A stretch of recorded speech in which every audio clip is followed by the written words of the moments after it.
You're not breathing too loudly, but you're still afraid someone might hear you. That's the trouble with monasteries. They echo, even when you're not moving, even when your thoughts stay small and cold and pressed into the back of your skull like stale wax. Your knees ache against the flagstones. The chill seeps up through your bones like guilt. You smell old dust and oiled wood, and something faintly metallic. Not blood, not yet, just the possibility of it. You're not supposed to be here. Not in this hall, not in this robe, and certainly not with a knife sewn into the hem of your sleeve. You whisper a soft breath. Let yourself settle.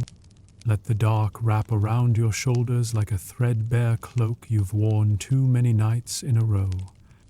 Above you, the stained glass saints are frowning, or maybe just squinting. One curious theory says stained glass eyes were designed to follow the wicked across the nave. Another theory says monks just had a cruel sense of humor. So, before you get comfortable, take a moment to like the video and subscribe, but only if you genuinely enjoy what I do here. Leave a comment with your location and what time it is where you are. I love seeing where you're all tuning in from. Now dim the lights. You rise, slowly. Knees crack like old bread crusts. You wince. A rat stirs behind a barrel. Not startled, just annoyed. You envy it. The knife is still in your sleeve. You feel it shift when you move your wrist, cold and smug, like it knows what you're here to do. Your breath clouds. The stone beneath your feet is damp, not from water, from centuries of regret. You wait. You breathe. You do not pray. Assassins aren't meant to pray. But tonight, you're not sure you're meant to kill either. A bell rings somewhere above you. Not the hour bell, the other one. The one they say tolls when something wrong has entered holy ground. You tell yourself that's just superstition. Still, your hand drifts to the blade. The footsteps start as a murmur, like someone pacing inside your skull, not the monastery. You press yourself flat against the wall. The stone is wet. It smells like mildew and confession. The footsteps pass. You don't breathe until they fade. This isn't the glamorous part. There is. No poisoned rings. No crossbow bolts from the rafters. No masks. Just wool robes, listers, and a vague feeling that someone upstairs is watching and not particularly impressed.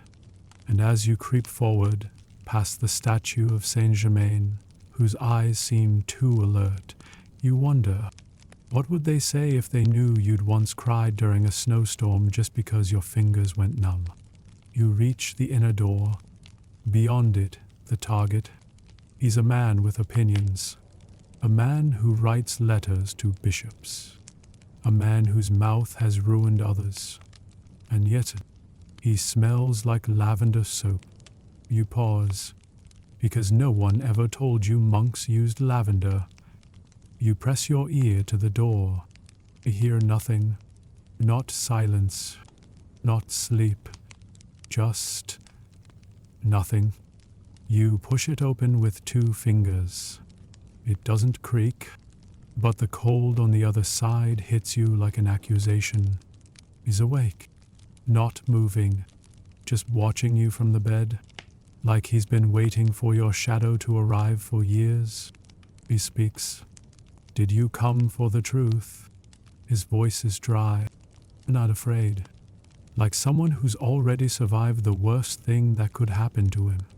You don't answer, because the knife is in your hand now, and just as you think you're ready to use it, he smiles. You don't lower the knife, but you don't raise it either, because that smile, it's not defiant, It's familiar, like the one your tutor gave you the day you finally learned how to read. Not proud, not pleased, just unsurprised. The monk sits up. His robe falls around him like a shadow that remembers how to cling. The candle beside his bed is lit. You didn't like it, but it burns anyway, steady, small, and slightly blue at the center. That's not normal. Your hand tightens around the hilt. Wool shifts against your skin. Your fingertips have gone numb, but not from fear, from hesitation. He tilts his head. You were supposed to be here yesterday. His voice is soft, not whispering, just calm, like someone who waters his plants while the village burns. You finally speak. I was delayed. He nods, as if that's the most natural thing in the world, as if murder can be penciled into a monastic schedule, like morning prayers and barley stew. The air smells like tallow and dried roses. His room is too clean. No dust, no clutter, just one book, facing the door.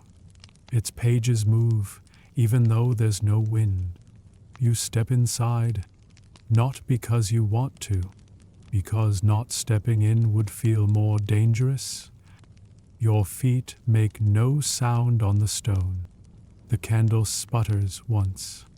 You close the door behind you, and for a moment, everything feels smaller. He gestures to the stool across from him. You don't sit. He smiles again.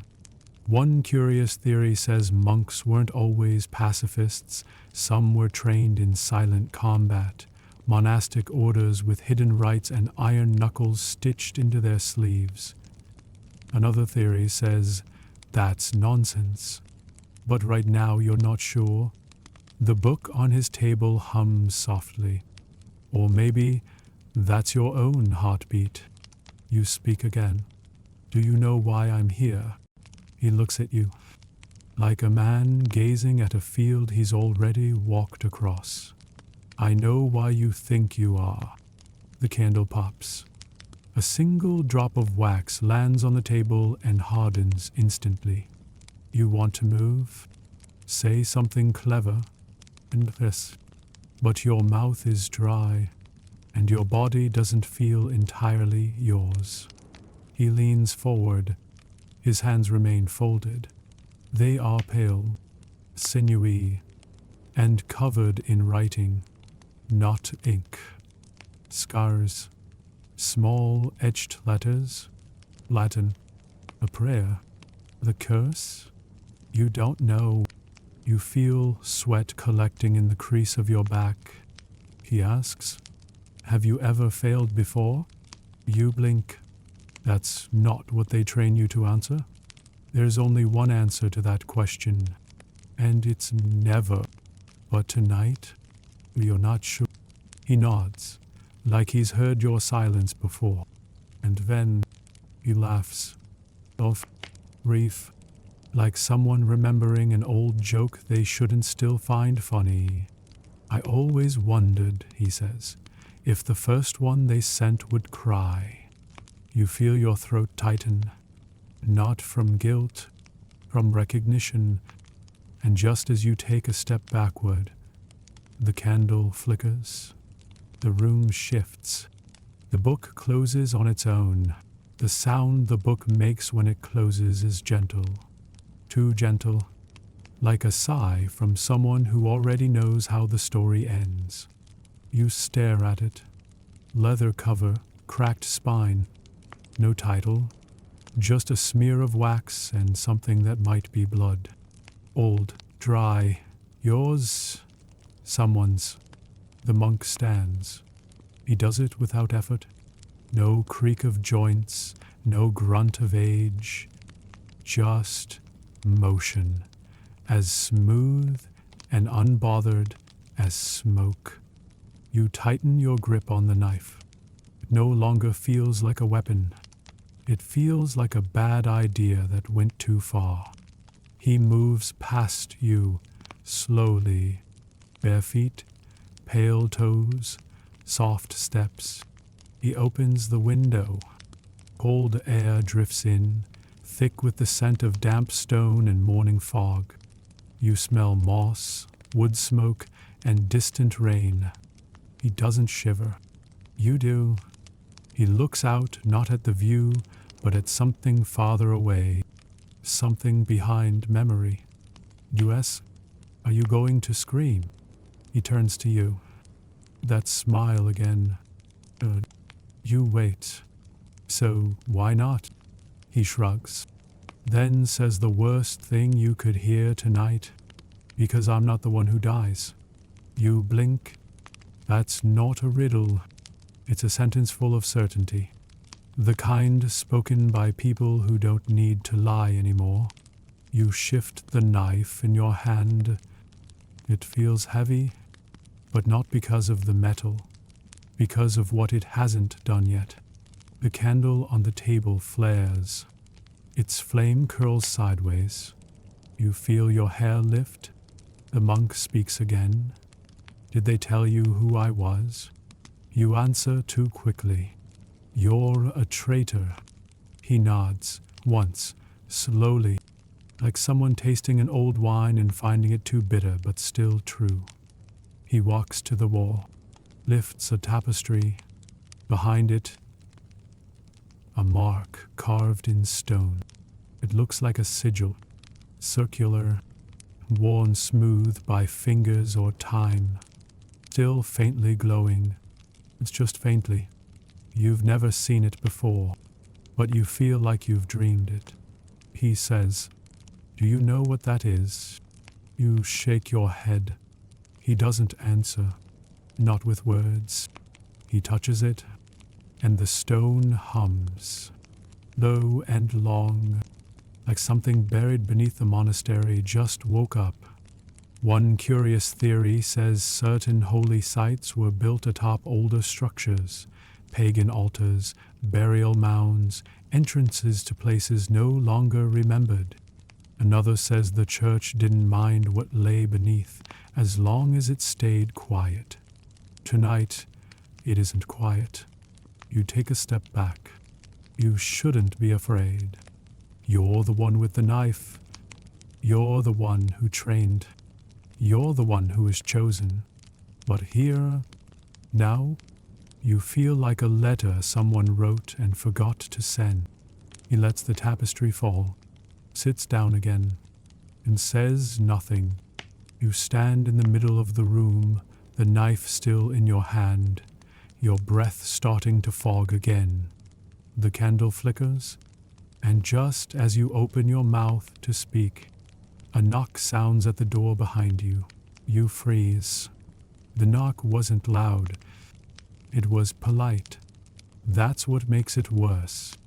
No one knocks politely at this hour, especially not in a monastery that's supposed to be asleep. Especially not when you're holding a knife and the target is already expecting you. The monk doesn't flinch. He doesn't even glance at the door. Instead, he looks at the candle, then at you, and smiles, like someone who's just remembered a riddle, and knows you're the punchline. You whisper, "Who is it?"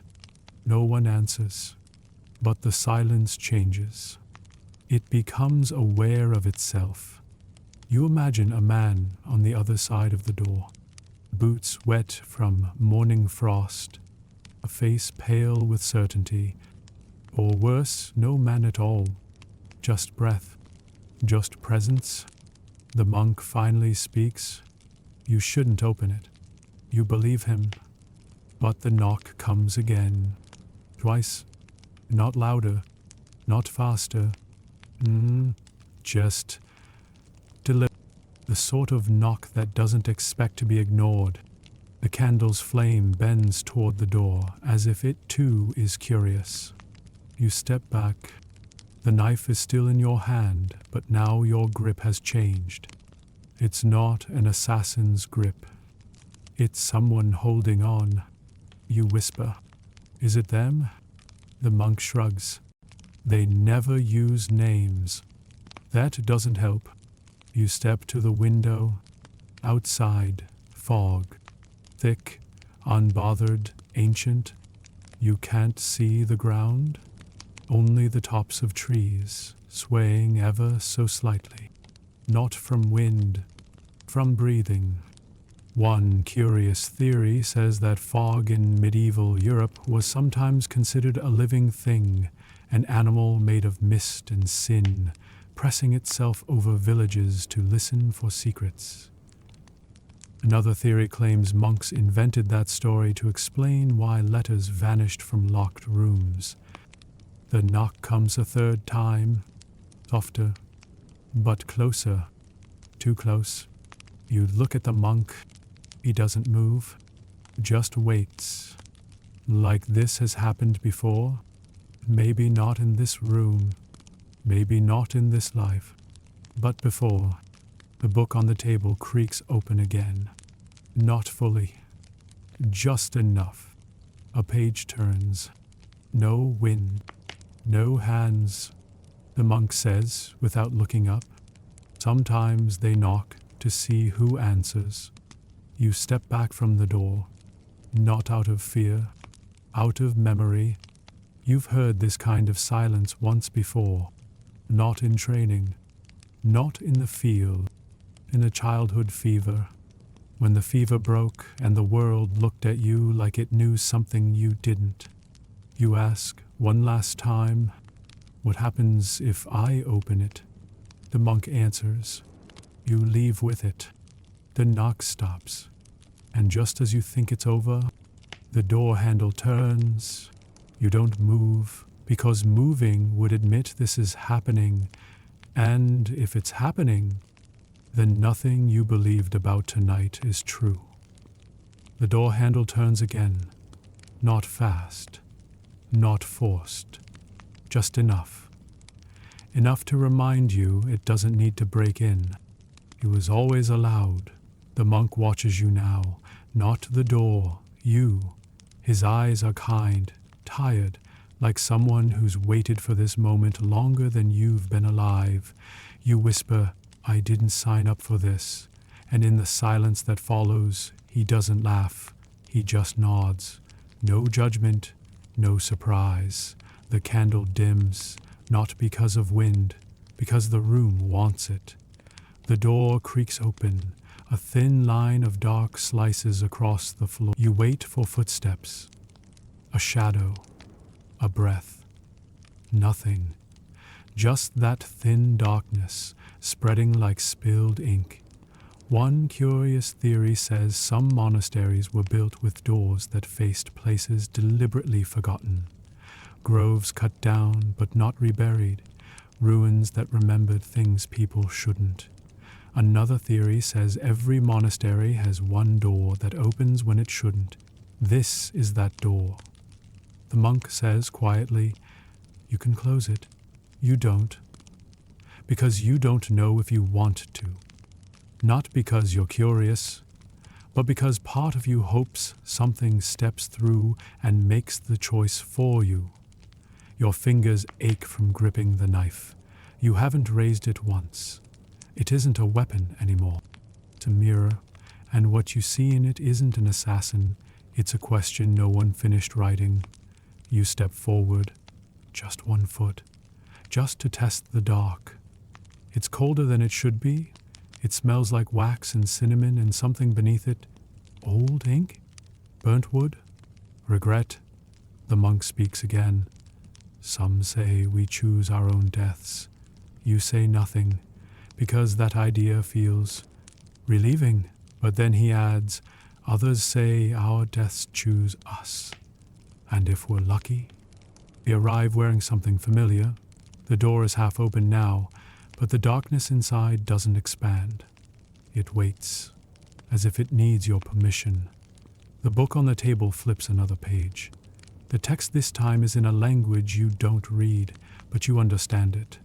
It says, "You are not the first." You ask the monk, "How many before me?" He closes his eyes and says, softly enough to make it a ritual. The candle sputters. The pig outside, yes, there's a pig, squeals once in the night, then goes silent. And finally your breath fogs again. You step back. The door remains open. And just as you reach for it, you feel something brush your sleeve from the other side. Not a hand, not a blade, a memory. Of warmth, of failure, of a voice you don't remember loving. You close the door, slowly, gently, like putting a lid on something sacred. The room exhales. The monk opens his eyes, and for the first time tonight he looks afraid. You've closed the door, and now the room knows it. The walls seem nearer, the air heavier. Even the monk looks like he's taken a breath he didn't want to. He doesn't speak, not at first.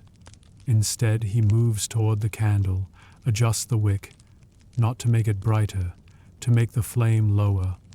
It flickers, then steadies, blue at the base, like it's remembering something colder than fire should. You sit, not because you're tired, because you have no idea what happens next, and standing feels like the wrong thing to do in a room that no longer believes in standing. The monk finally speaks. They always close the door. You look at him, eyes narrowed, voice dry. Then why open it? He shrugs, because choice is the last thing we ever have. He sits too, not across from you, beside, like a companion, not a target. Your knife rests in your lap. You don't remember placing it there. It smells faintly of ash, and something older. Iron? Rainwater? Ink? He glances at the blade, then says, "You haven't used it." You nod. "I haven't decided." He smiles, softly. That's where it begins. You glance around the room again. The book has shut. The window has fogged, and the mark behind the tapestry seems to pulse behind the fabric, like a heartbeat remembered through stone. The candle sputters once, then sighs. The monk speaks again. "You think you were sent here to kill me." You frown. "I know I was." He tilts his head. "But what if you weren't?" You wait. What if you were sent here to fail? That stops you, because you hadn't considered that assassins don't have destinies, just targets, just routes in and out, just names crossed off on paper that smells of goat hide and fear. He leans closer, and now you see his eyes are two different colors, one brown, one gray. You hadn't noticed that before, or maybe they weren't like that when you arrived. One curious theory says certain monks practiced a form of prayer that made their bodies shiftly, not visibly, but subtly, according to the sins they were forced to carry. Another theory says monks just lived too long in stone buildings and forgot which parts of themselves were real. You ask, "What are you?" He replies, "A doorway." You don't laugh, because that word makes your stomach tighten, the same way the door did when it first began to turn. The monk looks at your knife again and asks very quietly, "What would it mean to finish the job now?" You don't answer, because you know what it would mean. Nothing, or everything, or something in between. The candle dims again, but the room stays lit from nothing, from nowhere. And just as you open your mouth, the bell tower chimes. The bell doesn't chime like a bell, it tolls like a throat being cleared. Low, wet, old. One note, then two, then silence. It shouldn't be ringing, not at this hour, not in this weather, not for you. The monk closes his eyes, listens, not to the sound, to what follows it. Nothing does, and that's what makes it worse. You whisper, "What time is it?" He replies, "Not a real one." You blink, "What?" He opens his eyes again. Some hours don't exist on clocks. They live between them. In spaces where people forget to look, you grip the knife. It no longer feels like yours. You say, "This was supposed to be simple." The monk nods. They always say that. Outside you hear hooves. Not many, just one. A single horse, moving slow, not in a rush, like someone who knows the way in the dark and isn't afraid to miss the road. You ask, "Is that for me?" He doesn't answer, because maybe it is. Maybe it's not a warning. Maybe it's a collection. One curious theory says assassins were sometimes buried with the clothes they wore during their final kill, and those who never killed were left unburied. Unclothed, they called it. Another theory claims those who failed were given horses and told to ride until their shadows stopped following them. You rise. Your knees ache. You feel the stone under your soles. It's warm now, too warm. You glance toward the door, still shut, still quiet, still waiting. The monk stands too, walks to the candle, snuffs it with 2 fingers. The room doesn't go dark, but it forgets how to cast shadows.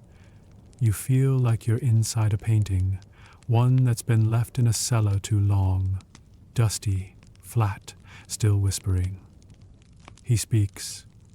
You can still finish it, but if you do, this place goes with me. You ask, "What place?" He says, "Everything behind this door." You turn. Behind you, the door is no longer wood, it's stone. It's cold, it's carved. The sigil from earlier burned into its surface now, not hidden behind fabric. It pulses once, softly. Your hand tightens. You step toward it. The stone hums, like it knows your name, like it's tasted your hesitation, and just as you raise your hand, the knife slips from your grip. It hits the floor with a sound far too loud for its size. The monk breathes in, and you realize this wasn't your mission. This was your ending. The knife shouldn't echo when it hits the floor. Stone doesn't do that, not like this. But the sound ripples, sharp, metallic, endless, as if it landed in a well that forgot to end. The monk doesn't flinch, but he does close his eyes again, and when he opens them, he looks older. Not by much, just enough to notice. You whisper, "What are you?" He replies, "What you were almost going to become." Your mouth is dry. The room smells different now, like soot and snow, and a page being burned before the ink has dried. You pick up the knife, but it no longer cuts. You test the edge with your thumb. Dull, blunt, blameless, like it knew the ending before you did. You ask, "So that's it?" He shakes his head. "No, that's the middle." The candle is still snuffed, and yet the room glows. Not warm, not cold, just aware. The sigil on the door pulses. Not like a heartbeat anymore, like breathing. Shallow, slow, patient. You remember something, not clearly, just a flash. A night like this, another name, another room. But you were the one sitting where he is now, and the one holding the knife. Had your smile. You stumble back. The monk steadies you with a hand. His palm is rough, but warm, too warm. He says, "Sometimes failure is a kindness. Sometimes it's a mirror." You ask, "Am I him?" He doesn't answer, but he doesn't need to. You glance around the room. The book is open again. The page has changed. This time it shows a drawing of you, but not as you are, as you were, before the monastery, before the letters, before you stopped believing in your own name. You step closer. The figure on the page blinks. You step back. The monk sits again, crosses his legs, as if nothing tonight has been unexpected. He says, "You can still leave." You ask, "Through the door?" He shrugs. "Through something." The hooves outside are gone. Not faded, gone. The fog at the window clears slightly. You see stars. You shouldn't, not at this hour, not with the bell still hanging. One curious theory says that some monks kept false stars in bottles, reflections of real constellations, stored and misaligned to trick demons into forgetting the night. Another theory says sometimes, when the soul breaks, the sky adjusts to help it remember. You close the book, gently, as if that could stop the page from changing again. And just as you do, the sigil on the door breathes once more. This time, in time with you. You try to breathe slower, but now the room is matching you. Inhale. The sigil glows, a soft dull red, like ember beneath ash, not threatening, just alert. Exhale. The floor beneath your feet softens, not literally, but it feels less certain, like memory disguised as stone. The monk is silent now. He watches, not you, but something just behind you. His gaze stays fixed, focused. You don't turn to follow it. Some part of you already knows. Nothing good lives in the corner of a monastery that smells like both ink and milk. You say, mostly to fill the air, "I wasn't meant to remember." He nods. No one ever is.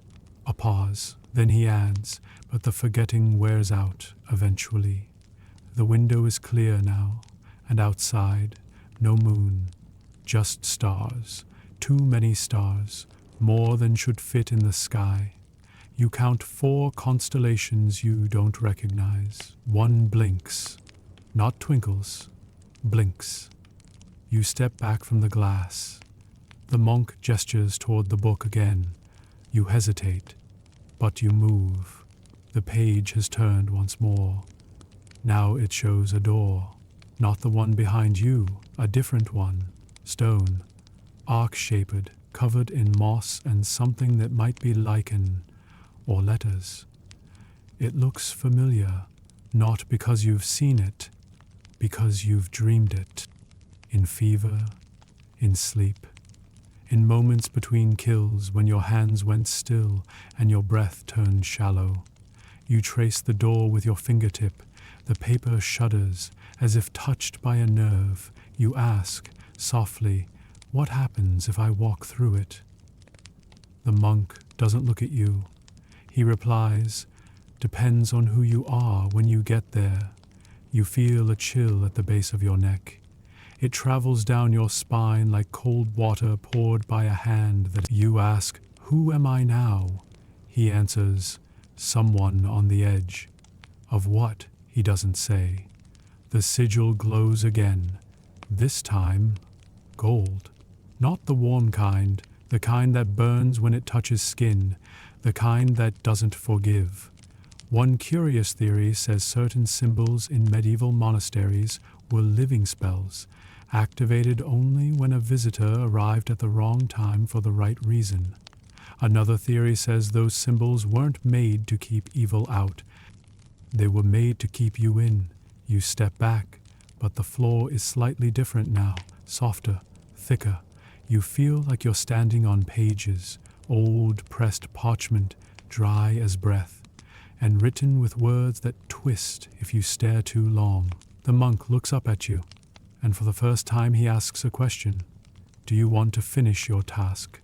You look at the knife in your hand. No weight, no sharpness, no point. And just as you're about to speak, you hear footsteps behind the door. Not outside, within the wall. You don't turn around, because footsteps aren't supposed to echo from inside a wall, and because the sound is wrong, too rhythmic, too light, like someone pacing on velvet, not stone. The monk hasn't moved, but his breathing has changed. You can hear it now, barely, shallow, measured. Like he's timing his pulse to something you can't see. You ask, "Should I be afraid?" He answers, Only if you plan to leave, you don't respond, because you're not sure what counts as leaving anymore. You stare at the door. The stone pulses again, but now it's keeping time. You blink, once, twice, and realize it's matching your heartbeat, then skipping it, then leading it. You press your palm against the door. It's warm, not like fire, like skin. It exhales, not loudly, just enough to stir your sleeve. And in that small breath, you smell iron, myrrh, and something you haven't smelled since you were a child. Wet straw in late autumn, when your father buried the tools he swore he'd never use again. You turn to the monk. Who's in the wall? He doesn't answer, because maybe he doesn't know, or maybe he knows too well. You ask, "Is this still a monastery?" He smiles and says, "No one's prayed here in 100 years." That stops you, because the bell still tolls, the robes still hang, the candle still flickered not 10 minutes ago, and you remember passing a monk on the stairs, didn't you? Didn't you? One curious theory says that some orders, once dissolved, simply refuse to leave, living on in echo and habit, occupying old halls like dreams that forgot to end. Another theory says monasteries can be places or people, and sometimes both. You step away from the door. It doesn't stop breathing.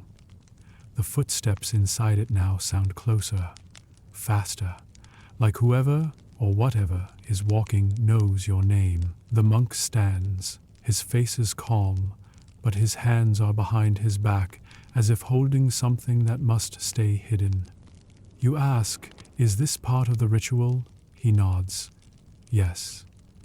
"Is this the end?" He shrugs. No one knows when it ends, just when it stops. You glance back at the book. A new page, a single line, in your handwriting. You said yes before you understood the question. Your mouth goes dry. The footsteps stop. Right behind the door, no knock, just stillness, as if waiting for you to breathe first. You reach into your sleeve, but the knife is gone. The monk steps closer and gently says, "You can't kill what you already are." The monk's words don't settle. They linger like steam in a cold room. You can't kill what you already are. It circles your spine, echoes between your ribs, not loud, just persistent. You stare at him. He doesn't blink, not because he's challenging you, because he doesn't need to. The door behind you stays shut, but the silence is now full of someone else's breath. Slow, patient. Inhale. You ask, "Who's behind the door?" He replies, "You were." That breaks something. Not a bone, a rhythm. Your heartbeat skips, then skips again. The monk walks to the candle. Though it's still extinguished, he cups his hand around it, as if shielding a flame too faint to see. The air smells different now. Wet wool, salt. A trace of something sweet, like wine left too long in a copper cup. You feel a weight in your pocket. It wasn't there before. You reach in. Your fingers close around something cold. You pull it out. A stone. Small, smooth, black, etched with the same sigil as the door. You drop it. But it doesn't fall. It waits in your hand like it wants to be kept. You whisper, "What is this?" The monk replies, "Proof." Of what? That the question is older than you. You sit, because standing feels dishonest. You're not the hunter anymore. You're not even sure you're the guest. He sits across from you. His shadow stretches behind him. But there's no light, just memory. One curious theory says assassins in certain forgotten orders carried black stones to mark the end of their lives, not as gravestones, but as reminders to their future selves. Another theory says the stones were warnings, not to others, to themselves. You ask, was I meant to die here? He answers, no, then adds, you already did. The candle flickers, no flame, just the illusion of one. And in its warmthless light, the monk begins to change.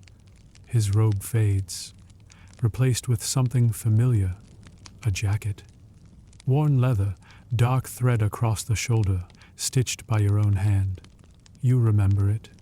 You wore it the night you earned your first mark, and then you see it. His face, your jawline, your old scar, your eyes. He smiles, but not with triumph, with relief, as if this has taken far too long, and just as you open your mouth, the stone in your hand pulses once, then begins to crack. The stone doesn't shatter, it splits, silently, cleanly, like something glad to be broken. A fine crack runs from edge to edge, glowing faintly, not with light, but with recognition. You stare at it. It pulses once more, this time in sync with the breath you didn't realize you were holding. The monk, you, leans forward, not threatening, not beckoning, just there, like a mirror that finally remembered its reflection. You say nothing, because what is there left to say when the only person who understands your story has already lived it?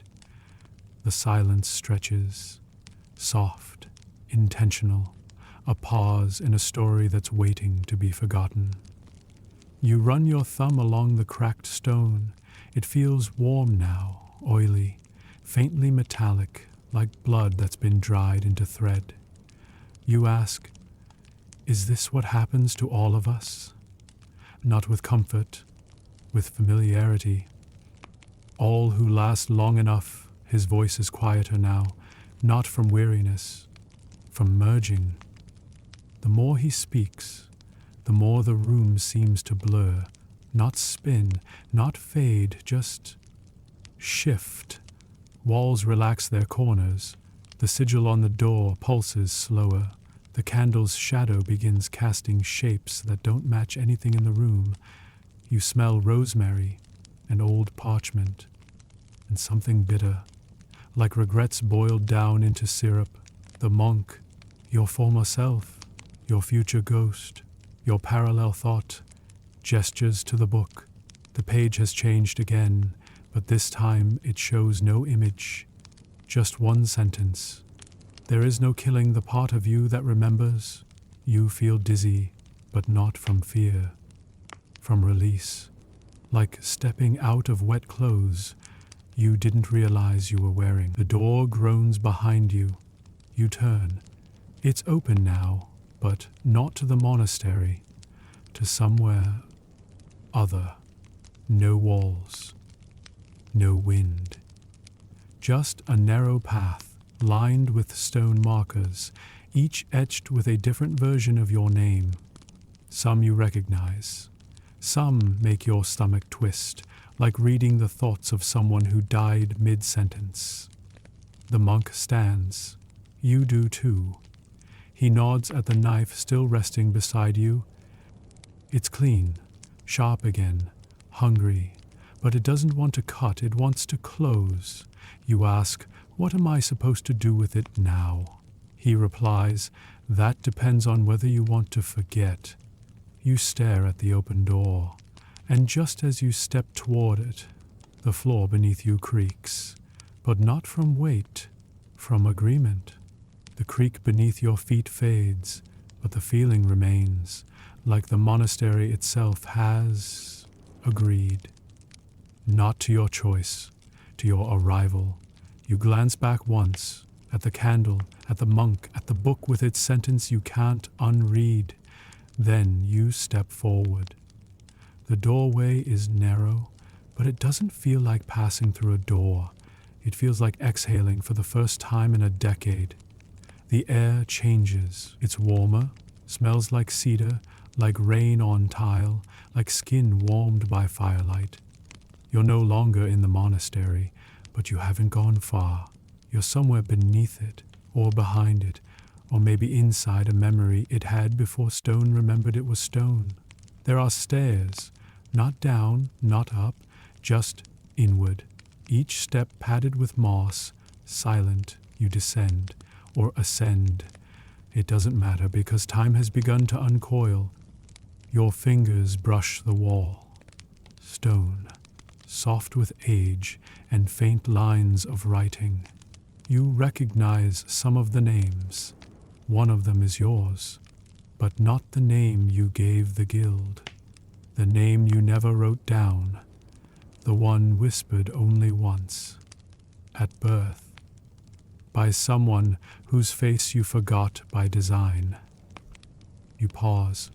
The knife is still with you, but it's light now, not as a tool, as a thread. It hums faintly, a vibration you feel in your palm, not your ears. One curious theory says some blades were forged with human breath trapped inside, not as magic, but as a kind of reminder of the first gasp of life, or the last. Another theory says such knives aren't weapons at all. They're doors.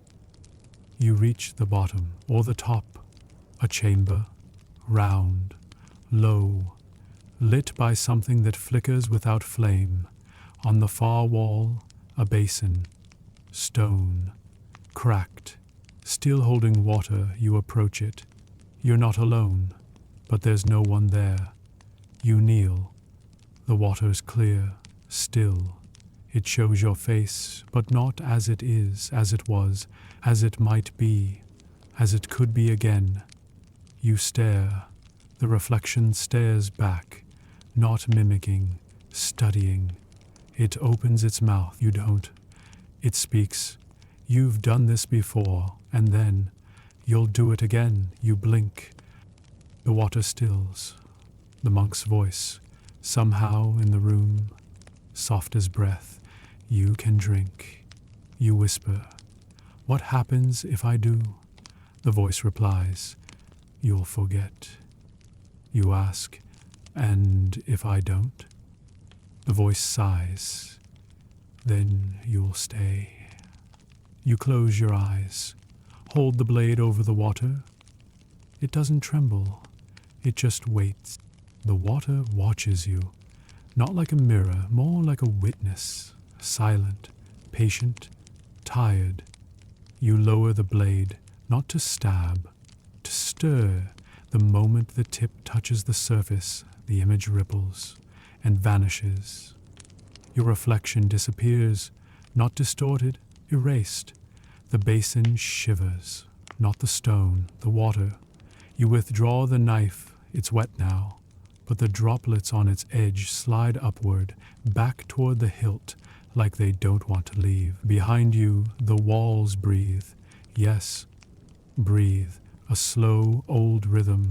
Inhale, hold, exhale. It's not threatening. It's reminding you that nothing here is still, even stone, even silence. The voice returns. But now it's yours, a younger version, one you buried years ago under leather and oaths and footsteps that left no echo. It says, "Do you remember the first time?" You do. A boy, a knife, a mark who wore your father's smile. You whispered, "I'm sorry," then did what you were told, and afterward, you forgot, because forgetting was survival.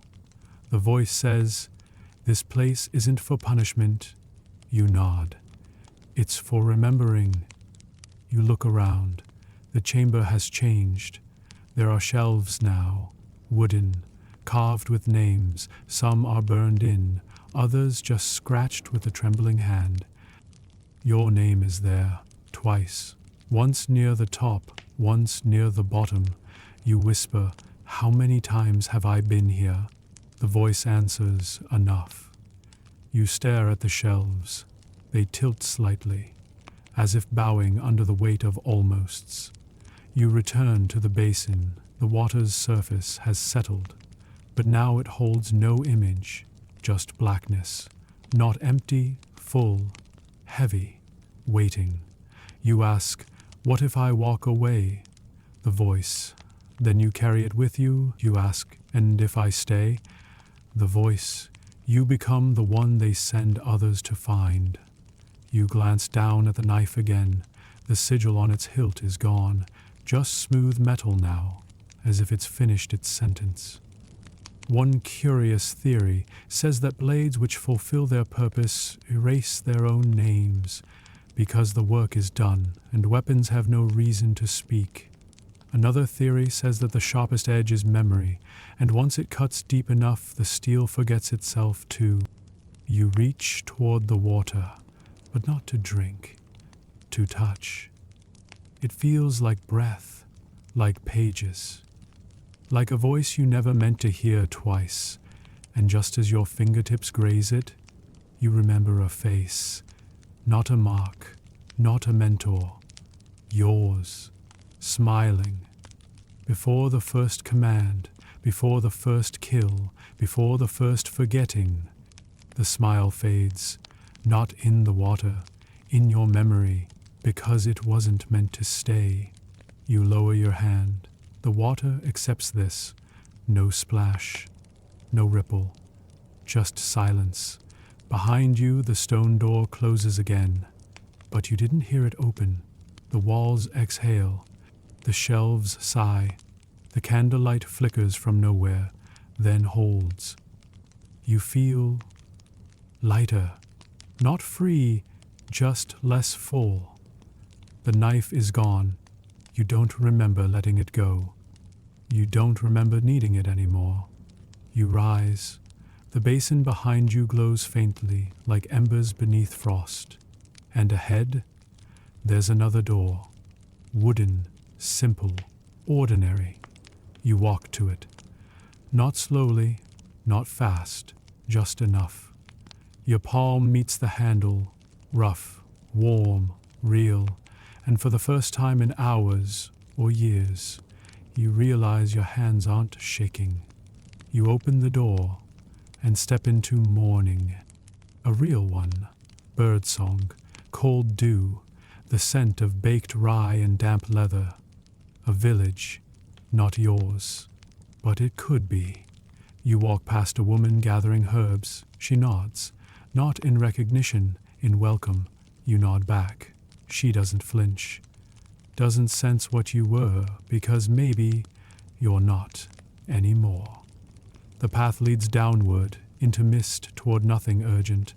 A man waves from a cart. A dog barks softly. You feel your body again, your breath, your weight, your name, but only the parts you choose to carry. One curious theory says the worst assassins made the best saints, not because they were holy, but because they knew what silence cost. Another theory says some never left the monastery. They just walked further into themselves until there was nowhere left to hide. You pass a child chasing geese.